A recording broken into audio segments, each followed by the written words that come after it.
Bueno, buenas noches, profesor. Buenas Eh, noches.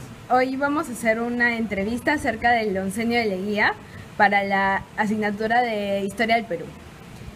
La primera pregunta que tenemos es, durante el oncenio de Leguía se dieron dos ajustes fronterizos muy importantes.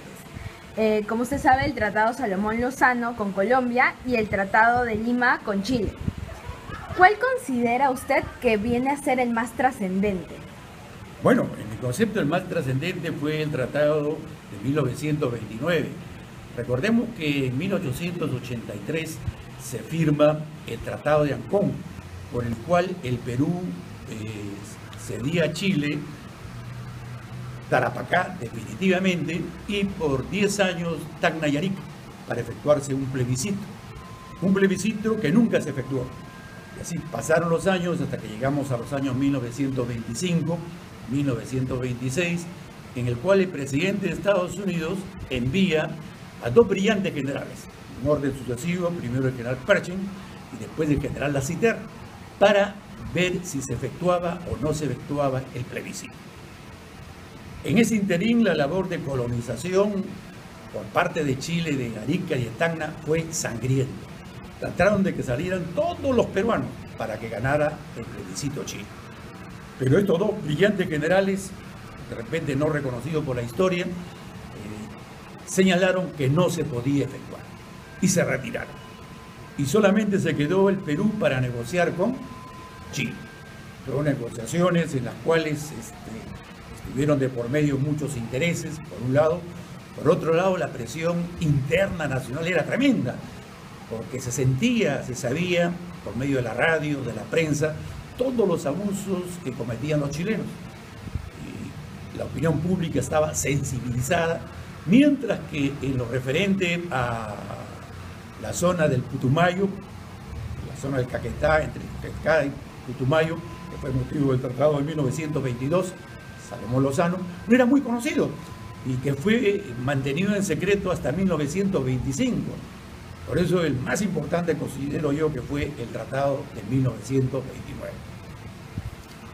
Bueno, la siguiente es, ¿cuál cree que fue la razón por la que Leguía viene a firmar estos tratados? ¿Usted cree que hubo algún beneficio más allá de fortalecer las relaciones bilaterales y multilaterales con otros países?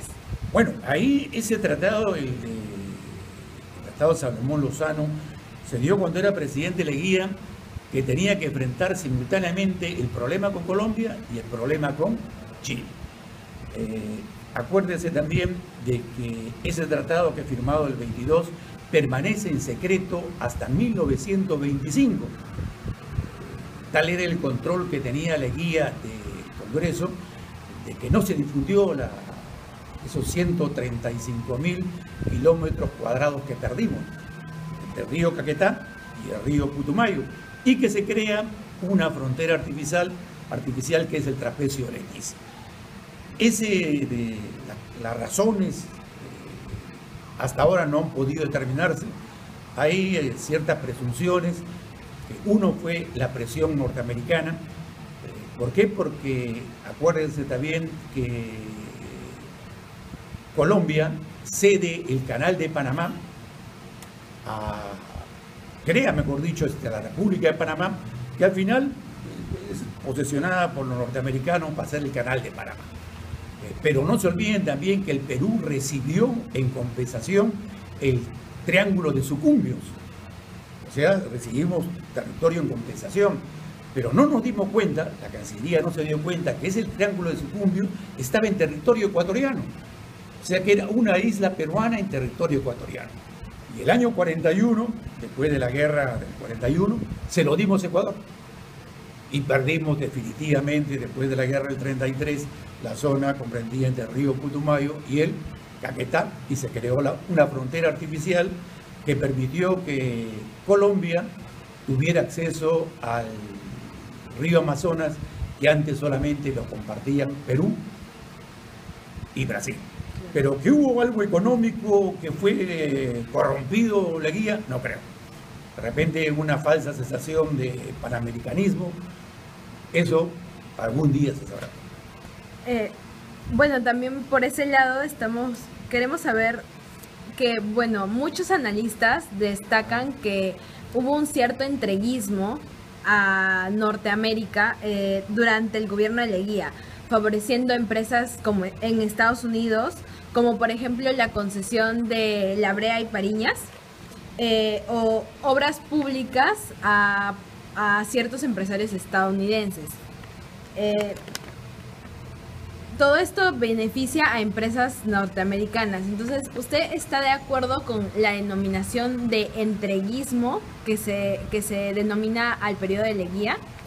Yo diría que no es tanto entreguismo, sino fue una apertura neoliberal a ultranza.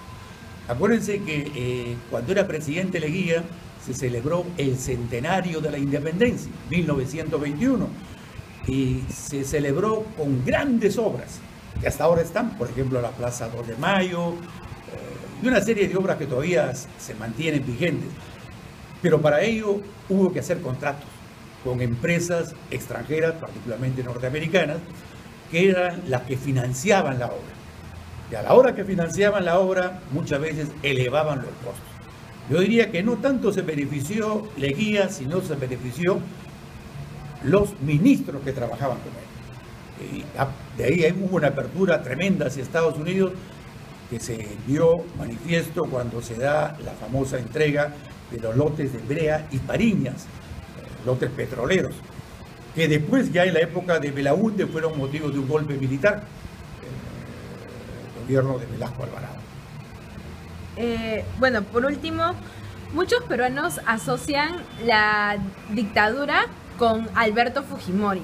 Sin embargo, nosotros sabemos que el oncenio de Leguía también fue una dictadura y pocos recuerdan eso. El presidente viene a cerrar el Congreso, hizo cambios muy drásticos y sin embargo nadie lo recuerda, nadie asocia esto como una dictadura. ¿Por qué cree que ocurre esto? ¿Usted cree que se podría comparar el oncenio de Leguía con el mandato de Fujimori? Sí, hay muchos que dicen que el hijo del pensamiento de Leguía fue el pensamiento de Fujimori. En primer lugar, que ambos llegaron al poder democráticamente, elegidos. Ambos después, como tenían la oposición en su contra, disuelven el Congreso. Ambos, en su época, como fue la pregunta anterior, estuvieron asociados a casos de corrupción y ambos terminaron en la cárcel.